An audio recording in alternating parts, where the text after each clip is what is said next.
안녕하세요. 인생사 세옹지마라더니 이런 일이 있을 줄은 상상도 못했네요.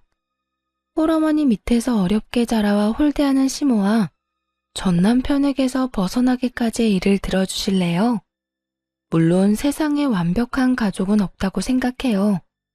편모 슬아에 어렵게 자라면서도 항상 그런 생각으로 스스로를 위로하며 컸죠. 저라고 원해서 홀어머니 밑에서 큰 건 아니잖아요. 또한 모든 사람들이 그렇듯 가족은 원한다고 가질 수 있는 것도 아니고요. 그런데 시댁 식구들, 특히 시모는 그걸 가지고 매번 무시하고 홀대하기 일쑤였죠. 이렇게 말하면 그렇게 당할 것 뻔히 알면서 왜 결혼했냐고 묻는 사람도 있어요. 다들 그렇듯 남편이 지켜줄 거라는 그런 멍청한 생각을 하고 있었던 거죠. 나중에 한 사실이지만 남편이 저 아니면 안 된다고 시댁에 아주 난리를 피웠더라고요. 왜 그렇게 할 정도였는지 알게 된 건 나중이지만 만약 그때 헤어졌더라면 이런 꼴을 보지 않을 수 있었을까요? 글쎄요, 모르겠어요. 다른 집안이었다면 달랐을까 하는 그런 생각도 이전에는 많이 했지만 이젠 더 이상 안 하려고요. 내가 정말 며느리에 대해선 할 말이 많은 사람이야. 너 같은 며느리 들일 생각 정말 추호도 없었거든. 우리 아들이 뭐가 모자라니? 공무원에 집안도 번듯하고 도대체 모자란 게 뭐가 있어서 감히 너 같은 게 옆에 붙어서 우리 아들 혼사기를 막아? 그래서 몇 번이나 말했지 않니? 애저녁에 헤어지라고. 결혼을 하고 신혼여행을 다녀온 날 들린 시댁에서 시모가 한 말이었어요. 그러니까 처음부터 저는 아니었다는 거죠. 엄마, 제발 그만 좀 해. 내가 좋다잖아. 이제 우리 허락 좀 해줘요. 결혼까지 했는데 왜 이렇게 못 살게 굴어? 너도 그러는 거 아니야. 네 앞날 걱정하는 엄마한테 어떻게 그런 말을 해? 네 옆에 있는 걔 좀 봐. 아휴, 내가 정말 부끄럽고 속상해서 어디 가서 며느리가 있다고 이야기도 못해. 하긴 결혼식에 남편 친인척은 잔뜩 왔는데 시모 지인은 몇 명 안 왔더군요. 그것만 봐도 알 수 있었어요. 시모가 저를 며느리로 인정하지 않는다는 거. 솔직하게 말하자면 결혼은 우리 둘의 일이니 남편과 잘 살면 될 거라고 생각한 게 너무 안일했던 거죠. 그 뒤로도 시모의 막말은 이어졌어요. 남편이 매번 뭐라고 하니 남편과 시부 앞에서는 더 이상 말을 못하고 둘만 있을 때 그러기 일쑤였습니다. 사사건건 트집을 잡아 저와 제 친정을 무시하는 이야기를 해댔죠. 똑바로 좀 하거라. 너 언제까지 아버지 없이 자란 티 낼래? 응? 시아버지 마음에 드는 게 그렇게 쉬운 일인 줄 알았니? 쓸데없는 짓 집어치우고 그냥 숨 죽인 듯 지내. 네 얼굴 보면 속 터지는 사람이 여기 한둘이야? 하긴 엄마 혼자 뭘 가르쳤겠어. 먹고 사느라 바빠서 애 교육은 뒷전이었겠지. 아으, 지긋지긋해. 언제까지 내가 네 뒤치다거리 다 해줘야 되니? 시부에게 사드리는 선물 하나조차 해도 그런 소리를 들어야 했어요. 게다가 밥상 차리는 것까지 시모에게 한 소리를 들어야 했죠. 그건 거기 아니야. 너는 밥상 차리는 거 하나도 제대로 못 배웠으면서 무슨 결혼을 한다고? 아유, 내가 뭘 바라겠어. 엄마 혼자 키운 딸려니 무식한 게 당연한 거겠지. 어쩜 순진하고 불쌍한 얼굴로 속만 뒤집어 놔? 지금 내가 하는 말이 심하다고 느껴지는 것 같지? 아니야. 그거 다들 그렇게 생각하고 있는 거야. 집안일도 제대로 못해서 보는 사람 속만 뒤집고. 도대체 네 어머니는 뭘 가르친 거니? 너도 그래. 그렇게 악착같이 살았다고는 하지만 재산도 없어, 가방끈도 짧아, 직업도 마음에 안 들어. 그렇다고 집안일을 제대로 하기를 해? 도대체 너희 집에서는 뭘 하고 산 거니? 먹고 산다고 바빴다는 말은 하지도 마. 홀어머니 밑에서 컸다고 그게 면죄 부인 줄 아니? 그거 다 티가 나는 거야. 아무리 숨기려고 해도 사람들이 다 안다고 부모 없이 큰 거. 뭐를 하든 트집을 잡아서 집안 욕을 하는 시모를 보며 물론 가만히 있지만은 않았어요. 처음부터 그럴 수 있었던 건 아니었지만요. 사사건건 트집을 잡으니 그냥 아무것도 안 했거든요. 그랬더니 이번에는 아무것도 안 한다고 화를 내더군요. 너 일도 안 하고 뭐 하는 거니? 어머님이 다 마음에 안 드신다고 하셨어요. 자꾸 배운 게 없다고 하시는데 배울 시간도 안 주셨으니 이참에 그냥 옆에서 어머님 하시는 거 지켜보면서 배울게요. 뭐? 야, 그냥 너 쉬겠다는 거잖아. 그럼 어떻게 하죠? 어머님은 제가 하는 모든 게 마음에 안 드시니 그냥 어머님이 하시는 게 나을 것 같은데요. 어머니도 마음에 안 드는 것 보면서 계속 입 아프게 말씀하시는 것보다는 낫지 않겠어요? 서로 보기 싫은 얼굴 안 봐도 될 테니까요. 누가 그렇게 놔둘 줄 알아? 제가 하는 게 싫으시면 어머님이 하셔야죠. 어머님 하시기 싫으시면 제가 하는 대로 그냥 놔두시던가요. 결국 시모는 혼자 일하는 건 죽어도 싫었는지 더 이상의 간섭은 하지 않았어요. 하지만 틈틈이 제 어머니와 저를 무시하는 발언은 전혀 멈출 생각이 없어 보였죠. 그러다 하루는 시조모님이 명절에 오신다는 이야기를 전해 들었어요. 우리 할머니 이번 명절에 오실 거야. 그때 결혼 전에 인사드리러 갔을 때 보고 처음이지? 응. 할머님은 어떤 분이셔? 이게 가장 중요한 문제였어요. 시모와 비슷한 사람이면 큰일이잖아요. 그런데 남편이 그러더군요. 할머니는 좀 힘들게 사셨어. 교통사고로 할아버지가 일찍 돌아가셔서 할머니 혼자서 아버지랑 고모를 키우셨거든. 한평생 자식들 지킨다고 재혼도 안 하시는 거 보면 진짜 대단하시지. 그때 남편 말을 들으며 좋은 생각이 났어요. 이거면 시모 뒤통수를 한 대 정도는 때려줄 수 있지 않을까 생각했거든요. 그렇게 명절날이 돼서 시조모님의 집에 방문했어요. 그래, 우리 손부 오랜만에 보는구나. 네가 참 고생이 많지? 아무래도 여자가 남자 집에 시집 오면 여러모로 힘든 일이 많은 법이야. 나도 그랬다. 많이 힘들었지. 남편까지 일찍 잃고 어린 두 남매 키우느라 얼마나 고생했는지 모른다. 그래도 이렇게 키워놓으니 얼마나 좋으냐. 아들도 번듯하게 자랐지. 이렇게 며느리까지 보고.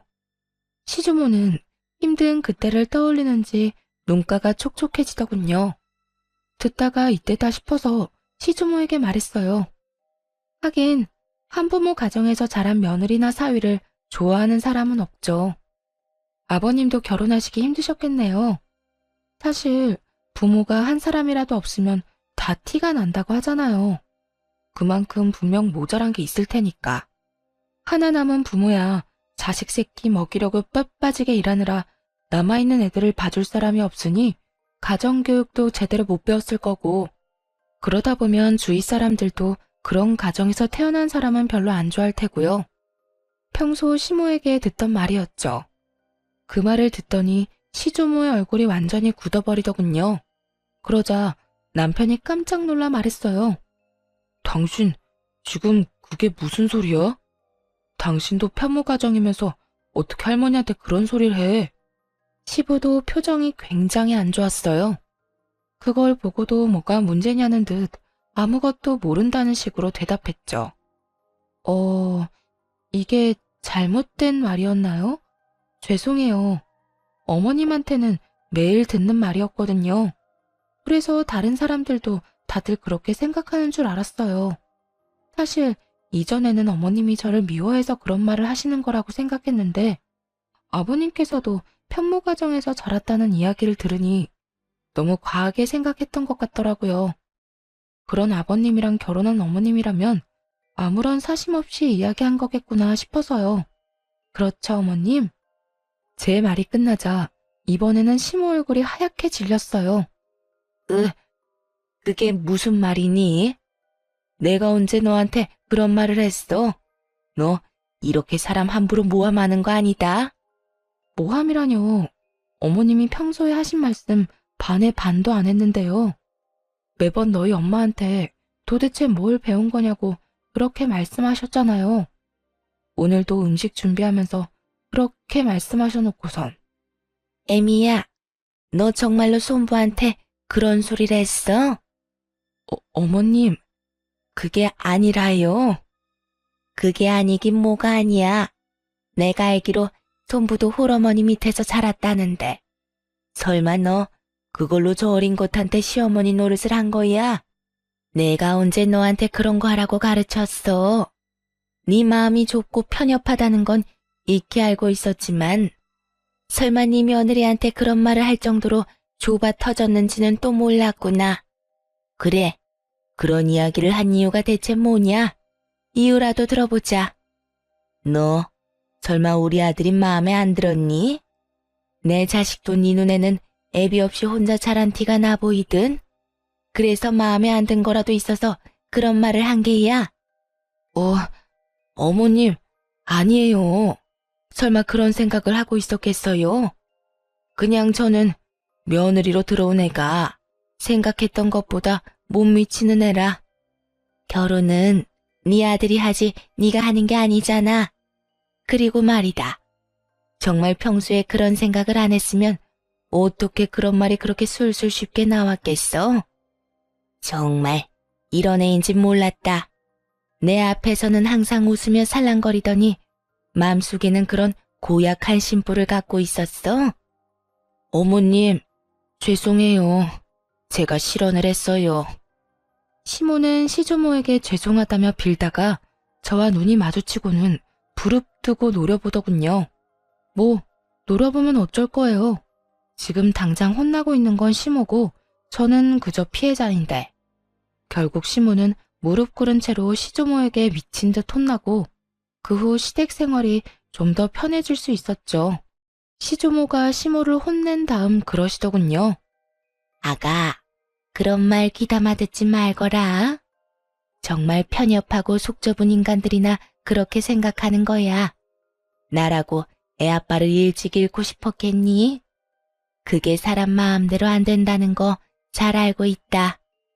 네 시어미가 하는 말에는 너무 마음 두지 말어. 그리고 앞으로도 저런 쓸데없는 말 짓거리면 나한테 전화해서 이야기하거라. 네 시어머니한테 한마디 해줄 테니. 그 이야기를 듣는데 마음이 든든하더군요. 그렇게 시모에게서 벗어날 수 있었어요. 시주모에게 잔소리를 듣고 일어나던 시모가 분한 듯 노려봤지만 뭐 어쩌겠어요. 이미 시조모에게 시모는 찍혀버린 것을요.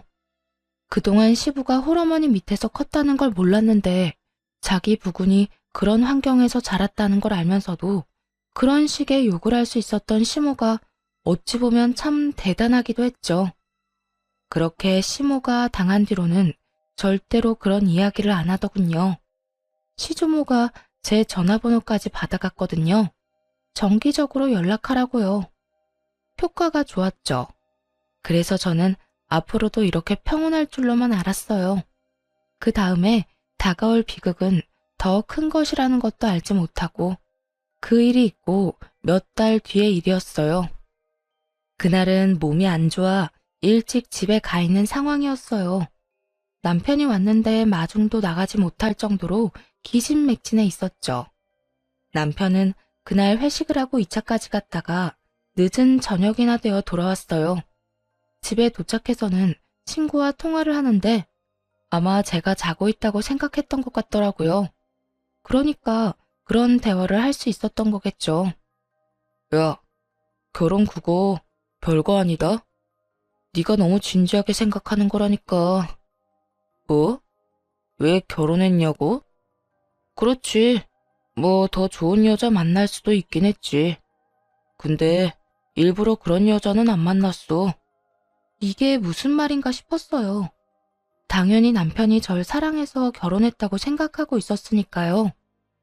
그래서인지 그때까지만 해도 그 뒤에 무슨 말이 나올지도 모르고 별 생각 없이 듣고 있었네요. 우리 와이프가 좀 불쌍하잖아. 가진 것도 없고 아버지도 없고 딱 봐도 뭔가 챙겨주지 않으면 안 될 것처럼 그렇게 보이지. 그래서 선택한 거야. 너도 알아도. 잘난 여자 만나면 남자만 피곤해. 다 맞춰줘야 하니까. 적당히 모자란 여자 만나면 네가 핸들링하기가 쉽잖아. 순간 망치로 머리를 한 대 맞은 기분이었어요. 설마 남편이 그런 생각으로 결혼을 했을 거라고 상상조차 못했거든요. 그딴 의도로 그런 쓰레기 같은 생각으로 시모의 반대도 무릅쓰고 결혼을 했다고요? 정말 믿겨지지 않았어요. 손이 덜덜 떨리더군요. 쓰레기라니. 야, 결혼은 현실이야. 너 잘난 여자랑 결혼해서 잡혀 살 자신 있어? 난 그렇게 못 살거든. 난 해보고 싶은 거, 사고 싶은 거 다 해가며 살아야 하고, 원하는 거 다 누리면서 살아야 돼. 그러려면 어느 정도 부족한 여자가 좋다니까. 내가 우리 엄마 반대를 무릅쓰면서까지 왜 이 여자를 와이프로 만들었는데? 다 그런 것 때문이잖아. 너도 결혼해보면 이게 얼마나 편한지 느낄 수 있을 거다. 남편 말에 점점 더 무너지는 기분이었어요. 당장 나가라고 소리치고 싶었지만 지금 당장 이 사람한테 화를 낸다고 해서 달라질 게 없다는 것도 알고 있었어요. 그때 그 이야기를 들으며 최악의 경우는 이혼까지도 생각이 들었어요. 하지만 그마저도 마음대로 생각할 수조차 없었죠. 혼자 저를 키워온 어머니가 많이 아프셨거든요. 그런 어머니에게 이혼 소식을 전하면 분명히 좋지 못한 영향을 끼칠 것 같았고 크게 걱정이 되더라고요. 여태 모든 걸 희생한 엄마인데 딸이 결혼해 제대로 살지도 못하고 이혼하게 됐다는 걸 보여주라니 참 죄송하고 슬픈 일이잖아요. 그렇게 시끄럽게 한참을 떠들던 남편놈은 안방에 들어와서야 저를 한번 확인하고는 아차 싶었는지 목소리를 낮추더군요. 그러더니 곧 전화를 끊더라고요. 그리곤 슬그머니 제 이름을 부르는데 못 들은 척 했어요. 심장이 쿵쿵 뛰고 머리가 하얘져 어떻게 해야 할지 모르겠기도 하고요. 그래서 그냥 자는 척을 했죠. 그 뒤로 정말 미친 듯이 고민을 했어요. 이걸 어떻게 할까? 이혼을 해야 할까? 이혼을 하게 된다면 어떻게 해야 좀 더 유리하게 진행할 수 있을까? 그리고 이혼 후도 생각을 해야 했죠. 막무가내로 덤빈다고 해서 현실적인 어려움이 사라지는 건 아니잖아요. 다행인 건 남편과 제 사이에 아이가 없어 이혼은 쉽겠지만요. 그렇게 머리가 터질 듯이 고민 중이었는데 하루는 시모와 시부가 부부 동반 모임을 간다고 하더군요. 근데 때마침 공교롭게도 남편도 그날 약속이 있다고 나갔어요. 차라리 저 인간들 얼굴을 안 봐서 다행이다 싶기도 했죠. 혼자가 되자 오늘은 뭘 할까 고민하다가 친정엄마를 찾아가 넌지시 이 상황에 대해 말해보기로 결심했어요. 엄마는 어떻게 생각하는지 알아볼 생각이었어요. 그래서 친정엄마를 데리고 번화가로 나갔죠. 오랜만에 식사 대접을 하는 거니 좋은 곳에서 맛있는 걸 사주고 싶었거든요. 그렇게 빌딩에 도착해서 올라가는데 정말 우연히도 시모와 마주쳤어요. 가려던 가게가 시모의 모임 장소 위층에 있던 거더라고요. 그래서 친정어머니와 함께 시모에게 가까이 다가갔죠. 그래도 밖에서 마주쳤는데 인사는 해야 하잖아요. 게다가 어머니도 알아보시는 상황이었고요. 아이고, 사부인, 오랜만입니다. 잘 지내셨죠? 시모는 친정어머니에게 고개를 까딱하더니 이내 저를 쳐다보며 그러더군요. 야, 너 조용히 해. 나한테 어머니라고 부르지 마라. 나도 오늘은 너 며느리라고 안 부를 거야. 제발 우리 밖에서는 어머님 며느리 이런 소리 하지 말자. 나 네 어머님 하기 싫어. 이유는 네가 더 잘 알지?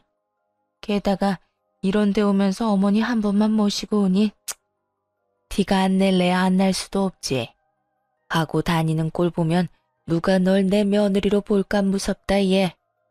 어쨌든 오늘은 마주치더라도 아는 척 하지 마. 어머님이라고 부를 생각도 하지 말고. 마음속에서 솟아오른 분노를 최대한 억눌렀어요.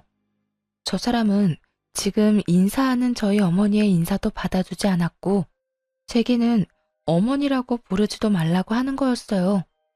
그 이유야 뻔했죠. 자기 지인들에게는 보여주고 싶지 않다는 얘기니까요. 자존심도 상했지만 정말 눈물 날 만큼 열이 받았어요. 그런데 그 와중에 더 열이 받았던 건 뭔지 아세요? 남편이 그 모임 장소에 있었다는 거예요. 알고 보니 시모와 시부의 부부 모임이면서 자식들 내외도 다 같이 오는 모임이었던 것 같더라고요. 어릴 때부터 함께한 지인이다 보니 아마 자식들끼리도 친한 모양이었죠. 그런데 며느리인 저는 쏙 빼놓고 아들놈만 데려간 걸 보니 정말 뒤통수 맞은 기분이었네요. 게다가 이런 장소에 가면서 한마디 말도 없었던 남편에게도 마지막 정이 다 떨어지는 순간이었어요. 정말 그나마 남아있던 잔정도 말이죠. 예, 너희 시어머니 저기다 무슨 소리니? 왜 아는 척을 하지 말래? 너 혹시 결혼하고 무슨 일이 있었어? 아니야. 엄마 먼저 위에 가서 잠깐 있어. 아버님한테 인사만 하고 갈게. 저런 말을 듣고 엄마에게도 이런 꼴을 보이고서 이대로 그냥 갈 생각은 눈꼽만큼도 없었거든요. 시모의 저런 행동과 남편의 모습을 보니 그제야 깨달았거든요. 여기서 아무리 더 불행해진다고 한들 저 인간들이랑 같이 살면 그거야말로 더 불행하면 불행했지 나아지진 않겠구나라는 걸요. 거기까지 생각하고 일부러 시부를 찾아갔어요. 시부를 찾는 건 쉬운 일이었어요. 남들보다 키가 크셨거든요. 그 연세치고는. 성큼성큼 걸어가서 지인들과 함께 있던 시부에게 인사를 했어요. 안녕하세요, 아저씨. 제 호칭에 시부가 경악하더군요. 당황하며 제게 말했어요. 아가, 갑자기 웬 아저씨냐? 아, 방금 이 앞에서 시어머니를 만났는데 어머님이라고 부르지 말라고 하시더라고요. 절 며느리라고 소개하기 싫으신 것 같아서요. 그런데 그런 상황에서 아버님을 아버님이라고 부르면 어머님이 얼마나 황당하시겠어요. 그래서 어쩔 수 없이 아버님을 아저씨라고 불렀어요. 죄송해요. 그런데 어머님도 참 너무하시네요. 아무리 제가 탐탁지 않다고는 하셔도 그렇지 제 어머니의 인사까지 그렇게 무시할 필요가 있었을까요? 그 말에 시부 얼굴이 순식간에 당황으로 변하더군요. 설마 사부인이 보는 앞에서 너한테 그런 이야기를 한 건 아니지? 저희 어머니 보는 앞에서 말씀하셨고요. 저희 어머니 그거 다 들으셨어요. 이젠 저도 어떻게 해야 될지 모르겠네요. 제 이야기를 들은 시부가 노발대발하며 시모를 찾더군요. 그 덕에 남편도 시부가 있는 곳을 찾아왔어요. 그리고는 제가 여기 있는 것을 보고 깜짝 놀라더군요. 당신이 왜 여기 있어? 왜? 내가 오면 안 되는 곳에 왔어? 아니, 그게 아니라 그런데 왜 이렇게 소란스러운데? 그건 당신 엄마한테 물어봐. 결국 시끄러운 소리에 시모가 시부를 찾아왔죠. 아니, 당신은 도대체 왜 이렇게 시끄럽게 굴어요? 어머, 넌? 시부에게 말을 걸다가 그 앞에 있는 저를 보고 깜짝 놀라더군요. 당신 대체 생각이 있어 없어? 어떻게 며느리한테 그런 이야기를 해? 사부인 보는 앞에서. 제가 뭘 어쨌다고 그래요? 그냥 조용히 지나가고 싶은 마음에 아는 척하지 말라고 한 것뿐이에요. 이게 그냥 조용히 지나갈 일이야? 어떻게 사부인 보는 앞에서 며느리한테 시어머니라고 부르지 말라고 할 수가 있어? 당신 진짜 생각이 있는 거야 없는 거야? 저번부터도 그렇지만 아무리 생각해봐도 도저히 이해가 안 돼. 왜 이해가 안 돼요? 난 이해가 되는데. 애초에 저런 애 며느리로 받아들일 생각 없었다고요. 쟤보다 훨씬 괜찮은 여자애도 많았는데 왜 저런 애가 우리 아들 와이프인 거예요? 대체 왜? 당신은 그게 싫지도 않아요? 그 수많은 재원들. 집안도 빵빵하고 얼굴도 예쁘고 돈도 잘 버는 그런 애들이 줄을 섰었는데 왜 꼭 저 여자애냐고요? 아무것도 없잖아요. 돈도 없고 그렇다고 집안이 좋은 것도 아니고. 지금 그걸 말이라고 해? 당신 아들이 좋다잖아. 좋아해서 결혼한 사람한테 뭘 더 바라는 건데? 두 분이 크게 싸울수록 남편놈 표정은 일그러져 가더군요. 그러더니 저를 어디론가 끌고 갔어요. 그렇게 조용한 곳에 도착하고서 곧 따지듯이 묻더군요. 아무리 그래도 그렇지. 사람이 이렇게 많은데 어떻게 두 분 싸움을 붙일 수가 있어? 너 이거밖에 안 되는 애였어? 이야기를 다 듣긴 들은 거야? 내가 당신 어머니한테 어떤 취급 받았는지 당신이 알고 그런 소리 하는 거냐고. 엄마가 당신한테 그런 얘기하는 거 하루 이틀 일도 아니잖아. 그거 하나를 못 참아서 이런 일까지 벌이는 거 넌 너무하다고 생각하지 않아? 우리 가족한테 미안하지도 않냐고. 내가 뭘 미안해해야 하는데? 너희 어머니한테 어머님이라고 안 부른 거? 아버님한테 아저씨라고 부른 거? 그럼 아는 척 하지 말라는데 무시하고 왔어야 했어? 놀란 우리 친정엄마 놔두고? 너야말로 나한테 미안하지도 않아? 넌 왜 나한테 거짓말하고 여기 왔는데? 너도 내가 마누라인 거 어디 가서 말하기 싫어? 그건 엄마가 이야기하지 말라고. 이런 행동이 문제인 거야. 그럼 당신 엄마가 당신더러 나랑 이혼하라고 하면 당신은 이혼하겠네? 그건 아니지. 내가 당신하고 결혼하려고 얼마나 애를 썼는데. 당신도 알잖아. 내가 엄마 설득한 거. 그래. 그래서 내가 등신같이 그거 믿고 당신이랑 결혼했지. 근데 너도 너희 엄마랑 똑같아.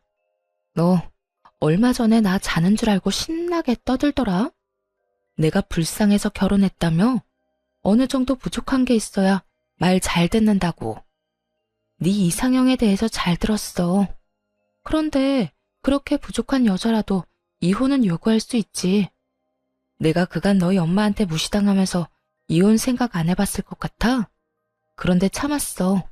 근데 오늘 우리 엄마도 똑같이 무시당했거든? 그건 못 참겠더라. 그래서 너랑 이혼하려고. 당신 엄마 그렇게나 며느리가 싫다는데 내가 때려치울게. 그게 너도 좋잖아. 그러니까 너도 아웃이야.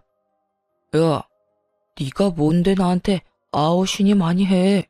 너 따위가 나한테. 그래, 너한테 나는 그따위지. 더 좋은 여자 만나서 살면 되잖아. 왜 그따위 여자한테 매달려? 왜? 너무 잘난 여자 만나면 맥도 못 추릴까봐 그래? 너무 돈 많은 여자 만나면 네 맘대로 못할 것 같아서 그러냐고. 나같이 부족한 여자 만나야 네 맘대로 살 수 있으니까. 이런 인성 파탄자 같으니 그걸 사랑이라고 믿은 내가 미친년이지. 야, 말이 심하잖아. 심해? 네가 더 심해, 이 나쁜 놈아. 너도 네 엄마도 최악이라고. 부족한 마누라가 다루기 쉽다고? 그 부족한 마누라한테 이혼이나 당해봐. 그날 그렇게 남편놈에게 이혼을 요구하고 친정엄마와 식사를 했어요. 그리고 친정엄마에게 이혼 이야기를 슬쩍 꺼냈죠. 자세한 이야기는 하고 싶지 않았는데 그걸 아셨는지 어머니도 더 묻지는 않더라고요. 하지만 이전의 시모와의 대화로 시댁에서 어떤 취급을 받고 있는지 다 파악하신 것 같더군요. 그렇게 식사를 마치고 집에 돌아와 짐을 싸고 있으니 남편놈이 옆에 붙어서 계속 말을 걸었어요. 당신 진짜 나랑 이혼할 거야? 내가 한 번만 봐줄 테니까 다시 한 번만 생각해봐. 난 당신이랑 이혼 못해. 내가 지금 당신이랑 이혼해봐. 내 평판이 어떻게 되겠어? 당신이 어찌 됐든 나는 이혼남 딱지 달고 사는 거 싫다고. 그러니까 이혼은 꿈도 꾸지 마. 기가 찼습니다. 이혼을 하기 싫다는 남편놈의 이유는 자기 평판 때문이었어요. 그렇게 짓거리더니 이혼하고 싶지 않다며 협박을 하더군요. 그렇지만 시모의 반응은 달랐어요. 굉장히 좋아했거든요. 짐을 싸는데 기분이 정말 더럽더라고요. 그리고 오기도 생겼죠. 내가 너희보다 더 잘 살아내겠다고. 그래서 결국에 웃는 사람이 나라는 걸 보여주겠다고 말이죠. 그런데 언제나 힘든 일은 한꺼번에 오더군요. 이번에는 이혼 소송 도중에 친정엄마가 돌아가셨어요. 원래부터 몸이 안 좋으시긴 했어요. 그래서 병원 진료도 받았고요. 그런데 시모와 마주치고 저의 상황에 대해 아신 뒤로 컨디션이 급격히 안 좋아지시더니 그렇게 손 쓸 틈도 없이 돌아가셨죠. 너무 힘들었어요. 그런데 어떤 멀끔한 아저씨가 와서는 부의금으로 1억을 내고 가신 분이 계셨어요. 그것도 제게 직접 전해주셨죠. 그 아저씨를 붙잡고 물어봤어요. 왜 그렇게 큰 돈을 준 것인지. 내가 아가씨 엄마한테 신세를 많이 줬어. 사실 그 돈으로도 모자라지. 더 주고 싶은데 아가씨가 그걸 안 좋아할 수도 있다는 생각이 들어서 자제한 거야. 엄마에게 신세를 졌다고요? 엄마는 그런 얘기 없었는데. 혹시 혼자서 하기 힘든 일 있거나 버거운 일 있으면 나한테 연락해요. 나라도 대신해서 열심히 아가씨 도와줄 테니까. 그 정도로 아가씨 엄마한테 내가 갚아야 할 게 많은 사람이거든. 어쨌든 저는 그 친절한 아저씨가 준 돈과 어머니가 남긴 유산으로 집을 구하기로 했어요. 여자 혼자 집을 보러 다니면 위험한 일이 있을 것 같아 그 아저씨에게 조심스럽게 연락을 했죠. 그리고 생각보다 좋은 집을 생각보다 좋은 조건에 계약할 수 있게 됐어요. 그 아저씨는 저와 함께 다니며 아주 꼼꼼하게 모든 걸 다 알아봐 줬어요. 무엇보다 안전한지부터 확인하더군요. 참 고마운 분이셨죠. 그래서 집 계약한 날 아저씨에게 식사 대접을 하기로 했어요. 그런데 그곳에서 정말 우연찮게도 다시 시모와 마주쳤어요. 아무래도 생활권이 좁은 지방인데다가 남편과 자주 다니던 곳이 시모의 단골 가게이기도 하니 계속 마주치게 되더라고요. 아이고, 너도 참 대단하다. 우리 아들이랑 이혼 준비하면서 아저씨를 만나? 벌써부터 다른 남자 잡아서 결혼하려는 생각이니? 정말 천박하다 천박해. 어머니 혼자 키워서 그런지 생각하는 게 남들이랑 아주 달라요. 하긴 이제 너도 알 거야. 그게 딱 네 수준이라는 거. 우리 아들이랑 헤어져 주는 것만으로도 고마우니까 내가 더 이상 아무 말은 안 할게. 근데 이건 꼭 말해야겠다. 무슨 일로 여기 왔는지 모르겠지만 오늘은 다른 데서 식사해. 오늘 우리 아들 여기서 중요한 약속이 있어. 그러니까 네가 나가줘. 그 이야기를 듣고 있는데 정말 어이가 없더라고요. 이 가게가 자기 것도 아니면서 뭘 나가라 말아요. 한마디 하려는데 옆에 있던 아저씨가 참지 못하고 나섰어요. 아줌마는 뭔데 우리더러 나가라고 하는 겁니까? 아줌마가 이 가게 사장님이라도 돼요? 사장은 아니지만 이 애랑 내가 그리 좋은 사이는 아니거든요. 그리고 그쪽도 딸 같은 애 데리고 이런 데 와서 밥 먹고 그러는 거 좀 그렇지 않나? 남들 보기 얼마나 부끄러운지도 모르고. 하긴 그런 짓 저지르는 사람들은 부끄러움도 모르더라. 저 아저씨를 싸잡아 모욕한 시모의 입은 정말 한 대 쳐주고 싶을 만큼 얄미웠어요. 제가 여기 사장 지인입니다. 아주머니야말로 정신이 나갔네. 나랑 이 아가씨가 어떻게 그런 사이로 보여요? 뭐 눈에 뭐만 보인다더니 생각하는 것도 천박한 것이. 아가씨는 대체 이런 사람이랑 어떻게 아는 사이야? 지금 이혼 소송 중인 전 남편 어머니예요. 아, 이 아줌마가 아가씨 엄마를 무시했다던 그 사람이에요? 아가씨도 무시하고? 네, 저희 엄마가 인사하셨는데 인사도 다 무시하고 엄마 보는 앞에서 저한테 어머님이라고 부르지 말라고, 너 같은 며느리 부끄러워서 어디 내놓기 힘들다고 그렇게 말씀하셨던 그분이세요. 제 말이 끝나자마자 아저씨는 시모를 아래 위로 훑어봤어요. 그런데 시모도 지지 않고 아저씨를 아래 위로 훑어보더군요. 그러더니 아저씨 하는 말은 싹 다 무시하고 저한테 이야기하더군요. 안 나갈 거면 우리 아들 방해나 하지 마. 우리 아들 오늘 선 보는 자리야. 선볼 여자분 집안이 빵빵한가 보죠. 빵빵하다 마다. 부모님이 의사야. 그것도 꽤나 큰 병원에 계시고 너하고는 비교조차 안 되지. 그럼 학교도 좋은 데 나왔겠네요. 당연한 얘기 아니니? 인서울의 유명한 대학 나와서 해외 유학까지 한 채원이야. 한마디로 엄청 잘난 여자란 얘기네요. 뭐 어차피 안 될 것 같은데 잘해보세요. 제가 그렇게 말하자 저에게 따지고 싶어 하던 시모가 입구 쪽을 보고 살짝 눈이 굳었어요. 며느리감으로 시모가 점 찍어놓은 여자가 들어오고 있었던 거죠. 시모는 제게 한마디도 없이 후다닥 그 여자가 들어오는 곳으로 향했어요. 그걸 뒤로 하고 아저씨와 식사를 하고 이야기를 나누고 있었어요. 그런데 예상보다 일찍 남편의 선자리가 끝났더군요. 게다가 주선자들이 있는 상태로 말이죠. 여자 쪽 사람들이 나가자마자 시모가 제게 왔어요. 도대체 이게 다 무슨 일이냐? 너 뭔가 알고 있지? 마지막에 그 아가씨 오기 전에 너 나한테 뭐라고 했잖아. 그런데 시모가 그런 이야기를 하는 도중 남편 놈이 저를 알아보고는 딱 달려오더군요. 당신도 여기 있었어? 날 봤으면 아는 척 해야 될 거 아니야. 그리고 옆에 이 아저씨는 누군데? 너 설마 그동안 다른 남자 만났어? 너 우리 이혼 소송 기간이라도 다른 남자 만나면 유책 배우자 되는 거 몰랐어? 와, 너 진짜 웃긴다. 얌전한 고양이가 부뚜막에 먼저 올라간다더니. 이 녀석아, 좀 가만히 있어봐. 엄마 이야기하잖아. 어서 이야기해봐. 너 도대체 뭘 아는데? 저 여자가 우리 아들 싫다고 할 줄 알았느냐고. 어머님은 아드님을 정말 모르시네요. 그 아드님 이상형이 어떻게 되는지 알아요? 어떤 여자랑 결혼하고 싶어 하는지는 알고서 선자리 봐주시는 거냐고요. 여자가 예쁘고 똑똑하고 돈 많으면 됐지.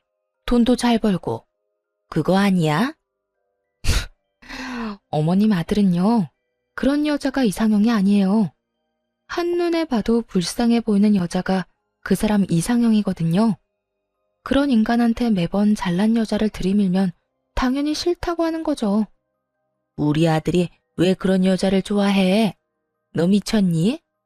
네가 우리 아들 이상형이라고 말하고 싶은 거야? 설마요. 누가 불쌍한 걸 이유로 이상형이 되고 싶겠어요? 저도 우연히 들어 알았어요. 저 사람이 다른 친구랑 통화하는 거. 그때 그러더라고요. 뭐 하나 부족해서 다루기 쉬운 여자, 그런 여자랑 결혼하라고. 친구한테 조언까지 해주던데요. 잘난 여자는 자기 잘난 거 알아서 남편 얘기 듣지도 않는다고 말이죠. 그러니까 쉬운 여자를 원하는 거죠. 그런데 똑똑하고 돈 많고 빵빵한 여자 중에 쉬운 여자가 있어요? 없지. 이야기가 끝나가자 시모 표정이 정말 썩어버리더군요. 저한테 매달리는 것도 사랑해서 그런 거 아니에요. 만만한 여자 찾기가 힘드니까 그런 거겠죠. 저 보세요. 얼마나 만만했겠어요. 안 그래요? 말이 진행될수록 시모의 얼굴은 점점 침울해졌어요. 그리고 남편 놈은 다급해졌죠. 그런 이야기를 왜 엄마한테 해? 그런데 이제 어쩌나? 나 얼마 전에 돈 생겼거든? 어머니 돌아가시고 유산도 많이 남겨주셨고 보험으로 돈도 좀 많이 들어왔어. 그래서 그 돈으로 집 계약하고 왔고. 아, 그러고 보니 오늘 이혼 판결 났네? 앞으로는 이렇게 안 마주쳤으면 좋겠고 우리 헤어지더라도 선은 넘지 마. 아무리 그래도 그렇지 서로 아무것도 모르게 가게 들어왔는데 나더러 나가라고 하는 건 아니지 않나? 이젠 완전 남남이잖아요, 아줌마. 나 진짜. 여보, 당신이 생각하던 그런 거 절대 아니야. 내가 왜 그런 이유로 당신을 좋아해? 그냥, 그냥, 그건 농담이었어, 농담. 농담 같은 소리하고 자빠졌네. 야, 넌 농담을 그렇게 진지하게 하니?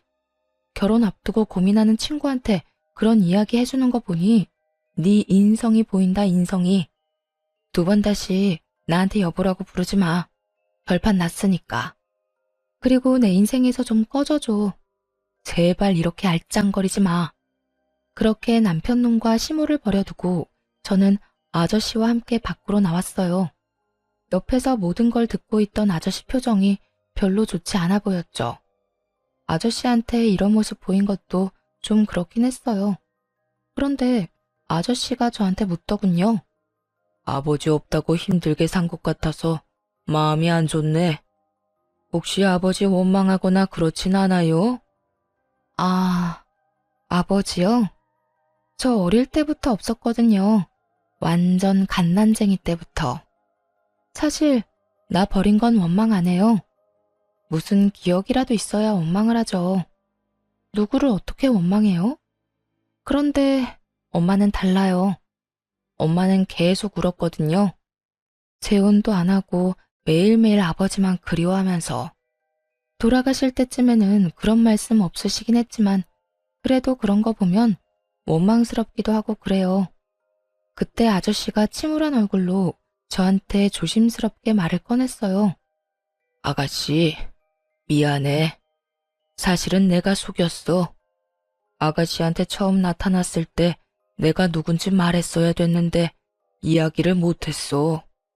나도 마음의 준비를 하고 싶었거든. 사실은 내가 아빠야. 놀랐지?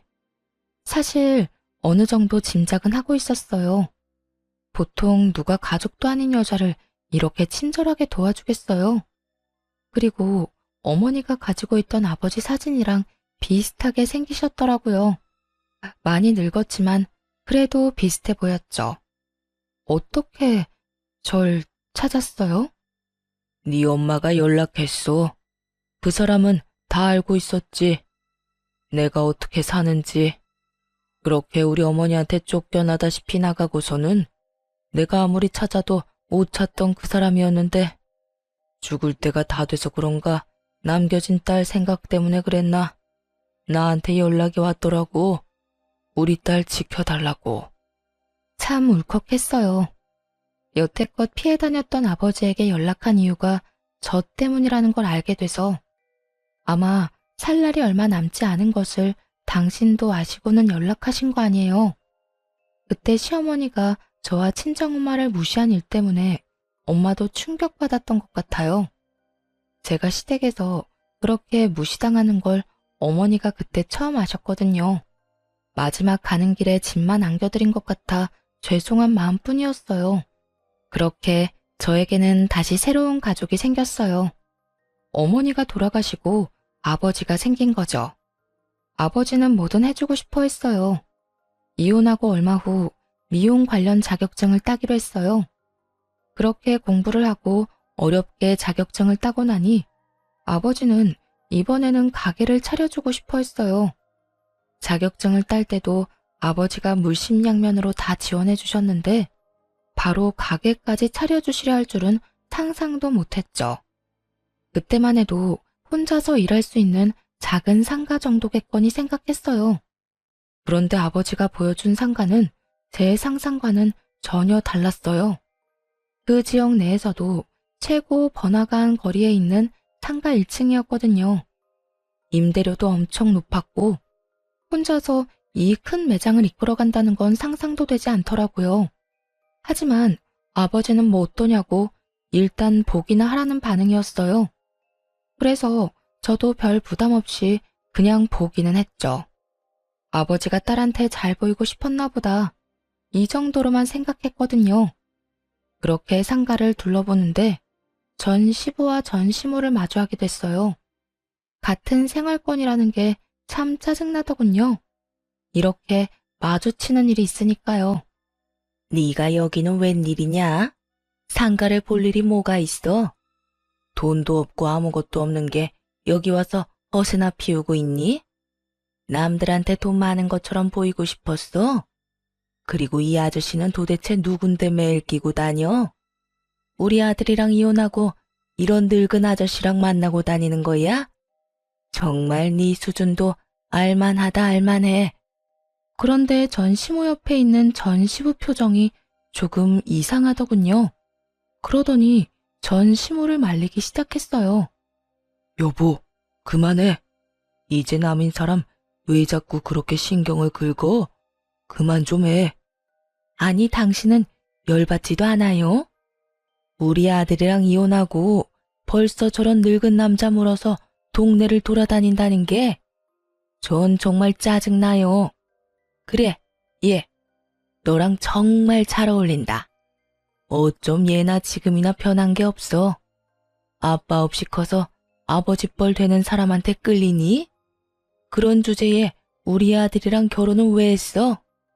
입에서 나오는 그 더러운 소리를 듣고 있으려니 기분이 나빴어요. 듣다 못해 한마디 하려고 했더니 옆에 있던 아버지가 코웃음을 치며 전 시모에게 말했어요. 내가 듣자 하니 우리 딸이 돈 없고 편모스라에 컸다고 그렇게 못되게 굴었다지? 그런데 이거 어쩌나? 이제 아빠가 생겼는데 당신네들이 보려고 하는 이 상가 내 거야. 당신들이 들어와 있는 이 빌딩도 내 거라고. 나는 내 거 당신 같은 인간들한테 빌려줄 생각 요만큼도 없어. 내 거는 우리 딸 거지. 이 빌딩도 마찬가지고.